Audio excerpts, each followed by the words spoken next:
Gini Mas Rio, Ya. saya itu kan suka wayang. Oke. Ya.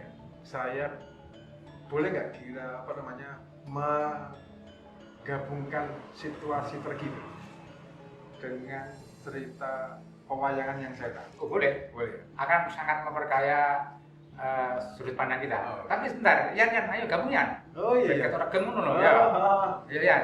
Iya. Bentar, ayo. Ya. Ian ini apa namanya salah satu teman kita yang jago astronomi. Oke. Ya, dia tuh apa namanya sangat paham betul dengan ilmu-ilmu yang sifatnya metafisik tapi secara saintis. Oh. Ya setidaknya dia milenial. Milenial. Nah, ya Dewi iki. Kawan-kawan. Awak Dewi. Iya. Itu sudah jangan itu. Oke, ya lanjutkan. Iya. Dari dunia pewayangan ya. Gini, kalau di dunia pemayangan tuh ada cerita namanya Ajian Condrobirowo, Mas. Oke. Condrobirowo itu apa? Jadi Condrobirowo itu ilmu yang apabila yang mempunyai ilmu itu teriris tubuhnya, lalu darah itu menetes di tanah, maka apa namanya darah itu berubah menjadi buto bajang atau raksasa kerdil. Jika raksasa kerdil itu dibunuh satu, maka dia akan berubah menjadi 4, dari 2 menjadi 4. Begitu terus kelipatan. Yang jadi dan gini perlu diketahui bahwa buto bajang yang dari Ajian Condrobirowo itu sangat ganas. Dia tidak pandang bulu, mau itu orang baik, orang jahat, anak-anak, orang tua, perempuan, laki-laki disasak semua oleh depan. Jadi kalau melihat pola proliferasinya seperti virus dong ya. Iya, bisa dikatakan seperti itu. Oke. Makanya saya tertarik tadi bahas itu. Oke, silakan. Nah, tapi anehnya begini, Mas. Yang bisa menguasai Ajian Condrobirowo itu kok anehnya kok orang-orang yang mempunyai sifat sabar, welas asih, dan tidak pernah marah, gitu ya. Padahal secara ilmu itu sangat merusak sekali. Harusnya kalau itu dimiliki oleh orang-orang yang pemalas, pantas. Tapi ini kok malah orang-orang sabar yang punya ilmu itu. Contohnya yang paling yang sering kita tahu, mungkin teman-teman juga ini juga pengetahuan baru ya bagi yang tidak suka wayang. Ya nggak apa-apa, hidup nggak suka wayang juga nggak apa-apa, jenenge. Ora apa-apa ya bakal mlebu surga nek omongnya api. Tapi ya nek Kadang-kadang salah satu nggak usah, nggak usah. Saya santai ya. Tapi nek umpamane kowe ngerti wayang luwih api, Ya, ngono kuwi lho. ya. Yang punya tokoh apa yang punya ilmu ini adalah namanya Mbah Pandawa itu Raden Puntadewa. Prabu Puntadewa. Yudhistira itu ya. Ya ini saya juga bertanya lagi sama milenial dan Mas Rio, Mas Ian, apa sih bisa kita relate nggak tentang cerita wayang tadi dengan situasi sekarang ini ya, melanda dunia Pak? Iya. Jadi sebenarnya kita fokus pada orang sabar ya. Jadi kalau sabar itu kan satu bentuk state of mind. Jadi pemikiran yang menyatu dengan hati dan itu pada akhirnya akan mempengaruhi, mewarnai perilaku. Dimana kalau orang sabar itu saya yakin imunnya kuat karena dia ya gimana dia apa-apain, nama sabar itu kan melindungi, jadi pelindung, jadi tameng bagi keseluruhan dari hidup dan ya tubuh kita. Sabar itu melindungi. Ya, mungkin nanti bisa dicek ya. Kalau orang sabar itu auranya warnanya yang dominan apa? Oh iya. Yang gitu ya. Kalau orang lagi marah, warna dominan auranya seperti apa? Nah, balik lagi ke soal sabar itu. Jadi ketika orang itu sabar, jadi dia artinya sabar itu kan siap menerima segala tiba. Kan seperti puisi akhirat awal. Kan? Ini sembarang masuk. Masuk. Oke lanjut. Jago kayu. Oh. Nah, Oke lanjut. Nah, jadi dengan sabar itu dia kerelaan menerima segala tiba. Sehingga ketika virus itu masuk, virus itu mungkin akan bersemayam dalam tubuh kita, dia tapi tidak akan menjadi apa-apa. Dia akan menjadi satu katakanlah flora normal dalam tubuh yang tidak akan mempengaruhi. Sebentar, Mas. Ya. Mungkin bahasanya lebih direndahkan sedikit Oh, frekuensinya. iya. Orang normal itu nggak ngerti, caca itu nggak ngerti. Nggak ngerti. Itu nggak ngerti. Orang normal itu apa? Ngerti itu orang tahu nggak? Oh. Orang normal itu gini. Coba. Ini. Jadi sorry tadi saya berikan flora normal. Jadi kan ya, nek pinter aja ngeteni caca. Oh, iya. Yang bener apa kok? Iya. Ya iki kan kita kan sepadan ya. Iya. Apa yang kita guru. Oh, dong. Ngono surate wong kok. Saya kayu. Wih. Ya. Lanjut. Jadi dalam tubuh kita ini selain memang ya organ-organ wajib yang menjadi apa namanya taken for granted bagi kita, darah, lalu apa namanya darah, organ-organ dan tulang dan sebagainya, ada juga makhluk-makhluk lain yang bersemayam dalam tubuh kita. Setidaknya kita tahu pasti ada namanya Escherichia coli dalam tubuh. E. coli. E. coli. Itu selalu harus justru kita butuhkan dalam tubuh.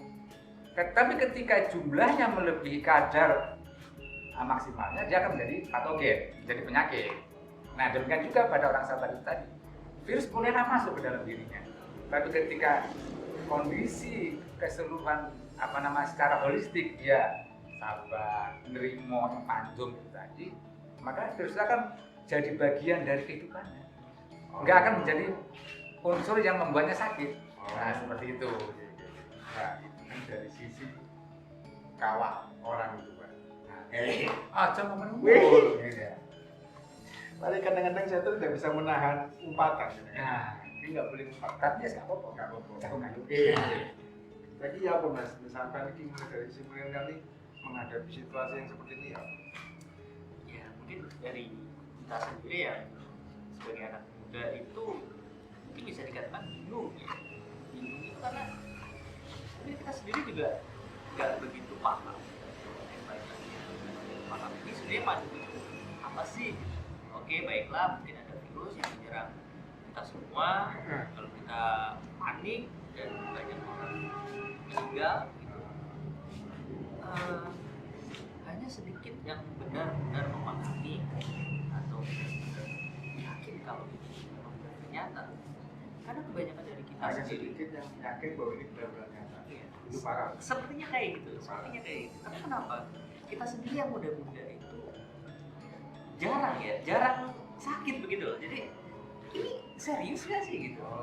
Tapi saya yakin benar-benar yakin bahwa pandemi ini karena virus corona ini benar-benar ada, benar-benar ada. Hanya saja di setiap daerah mungkin juga yang muda-muda juga ya biasa saja gitu. Jadi mereka juga mengikuti protokol kesehatan, iya betul. Tapi apa yang mereka rasakan atau ketakutan yang mereka rasakan tidak setakut orang-orang dewasa. Itu anak muda ya. Ya mungkin untuk Ya, itu fenomena aneh. Fenomena aneh bahwa rata-rata ada. break dulu ya. Ya, break dulu ya. Oke. Oke. Kita lanjut lagi setelah Pesan-pesan berikut. ini apa Ian takut meneta apa langsung ya?